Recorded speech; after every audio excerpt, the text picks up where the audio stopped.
ಅಷ್ಟೇ ಒಬ್ಬೊಬ್ರಿಗೆ ಇಲ್ಲಿ ಸೀಮಿತ ಆಗ್ಬಿಟ್ಟಿದ್ದಾರೆ. ನೋಡಿ, ಕಳೆದ ವಾರ ಏನಾಗಿತ್ತು, ರಾಶಿಕಾ ಅವರು ಸೂರಜ್ ಅವರು ಬಂದ್ಬಿಟ್ಟು ನೀವು ಎಷ್ಟತಿ ತಗೊಂಡಿದ್ದೀರಾ, ಇಲ್ಲಿ ಗಿಲ್ಲಿಯವ್ರ ಹೆಸರನ್ನ ಎಷ್ಟತಿ ನಾಮಿನೇಷನ್ ಮಾಡಿದ್ದೀರಾ ಅಂತ ಕೇಳಿದಾಗ ಇಲ್ಲಿ ಅದು ನನ್ನ ಇಷ್ಟ ಹಾಗೆ ಹೀಗೆ ಅಂತ ಇಲ್ಲಿ ಹೇಳಿದ್ರು.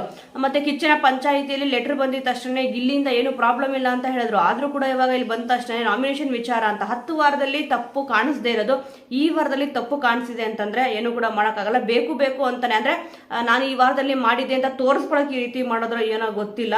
ಒಟ್ಟಿನಲ್ಲಿ ನಾಮಿನೇಷನ್ ಅಂತೂ ಇಲ್ಲಿ ಮಾಡಿದ್ದಾರೆ ಗಿಲ್ಲಿ ಅವ್ರನ್ನ. ಅವ್ರು ಕೊಟ್ಟಿದ್ದ ರೀಸನ್ ಇಲ್ಲಿ ಇಷ್ಟ ಆಗಲಿಲ್ಲ. ರಜತ್ ಅವರು ಒಂದೇ ಕಡೆ ಇಲ್ಲಿ ಸೀಮಿತ ಆಗ್ಬಿಟ್ಟಿದ್ದಾರೆ ಅಂತಂದ್ಬಿಟ್ಟು ಇಲ್ಲಿ ಹೇಳಿದ್ರು. ಅವರು ಸೀಮಿತ ಆಗಿದ್ದಾರೆ ಅಲ್ವಾ, ಬೇರೆಯವರು ಕೂಡ ಒಂದೇ ಕಡೆ ಸೀಮಿತ ಆಗಿದಾರಲ್ವಾ.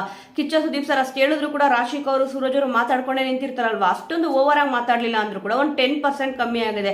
ಇನ್ನು 90% ಮಾತಾಡ್ತಾನೆ ಇದ್ದಾರೆ. ಒಂದು ಗೇಮ್ ಅಂತ ಕೊಟ್ಟಾಗ, ಒಂದು ಚಟುವಟಿಕೆ ಅಂತ ಕೊಟ್ಟಾಗ ಅಷ್ಟೇ ಅವರಲ್ಲಿ ಕಾಣಿಸ್ಕೊಂಡಿರೋದು. ಅದು ಬಿಟ್ಬಿಟ್ಟು ಬೇರೆ ಎಲ್ಲೋ ನೋಡಕ್ ಹೋದ್ರೆ ಅವರಿಬ್ರು ಕೂಡ ಒಂದೇ ಕಡೆ ಕುತ್ಕೊಂಡು ಮಾತಾಡೋದಿರ್ಬೋದು. ಮತ್ತೆ ಅದೇ ತರನೇ ಇಲ್ಲಿ ಇದ್ದಾರೆ.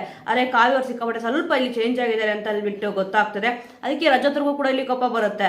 ನಿಮ್ ಪ್ರಕಾರ ಮನೆಯಲ್ಲಿ ಎಲ್ಲೂ ಕೂಡ ತಮಾಷೆನೆ ಮಾಡಬಾರ್ದಾ, ತಲೆ ಕೆಟ್ಟು ಹೋಗ್ಬಿಟ್ಟಿದ್ಯಪ್ಪ ಈ ಕಂಟೆಸ್ಟೆಂಟ್ ಗಳಿಗೆ ಅಂತ ಬೈತಾರೆ. ಅವ್ರಿಗೇನ್ ಅನ್ಸಿದ್ಯೋ ಅದನ್ನ ಇಲ್ಲಿ ಹೇಳ್ತಾರೆ. ನಾಮಿನೇಷನ್ ಪ್ರಕ್ರಿಯೆ ಅಂತ ಬಂದಾಗ ಪ್ರತಿಯೊಬ್ಬರಿಗೂ ಕೂಡ ಬೇಜಾರ್ ಆಗೇ ಆಗುತ್ತೆ. ಯಾಕಂದ್ರೆ ಇಲ್ಲಿ ಕಾವ್ಯ ಅವ್ರು ಕೊಟ್ಟಿದ್ದು ಅಷ್ಟೊಂದು ಒಂದು ವ್ಯಾಲ್ಯೂಯಬಲ್ ಪಾಯಿಂಟ್, ಒಂದು ಕರೆಕ್ಟ್ ಆದ ರೀಸನ್ ಅಂತ ಇಲ್ಲಿ ಅನಿಸ್ಲಿಲ್ಲ. ಅಂದ್ರೆ ಅದು ಕರೆಕ್ಟ್ ರೀಸನ್. ಯಾಕಂತಂದ್ರೆ ಒಬ್ಬರ್ತ ಕುತ್ಕೊಂಡು ಮಾತಾಡ್ತಾ ಇದ್ದಾರೆ, ಏನ್ ಮಾಡಕ್ಕಾಗುತ್ತೆ. ರಜತ್ ಅವ್ರನ್ನ ಕಂಡ್ರೆ ಅಶ್ವಿನಿ ಅವ್ರಿಗೂ ಆಗಲ್ಲ, ಧ್ರುವಂತವ್ರಿಗೂ ಆಗಲ್ಲ, ಆಲ್ಮೋಸ್ಟ್ ಯಾರಿಗೂ ಆಗಲ್ಲ. ಇಲ್ಲಿ ಜಾಸ್ತಿ ಅವ್ರು ಗಿಲ್ಲಿಯವ್ರ ಜೊತೆ ಮಾತಾಡ್ತಾ ಇದ್ದಾರೆ ಅಂತ ಅಂದ್ಬಿಟ್ಟು ಯಾರಿಗೂ ಕೂಡ ಮನೆಯವ್ರಿಗೆ ಇಷ್ಟನೇ ಇಲ್ಲ ರಜತ್ ಅವ್ರನ್ನ ಕಂಡ್ರೆ.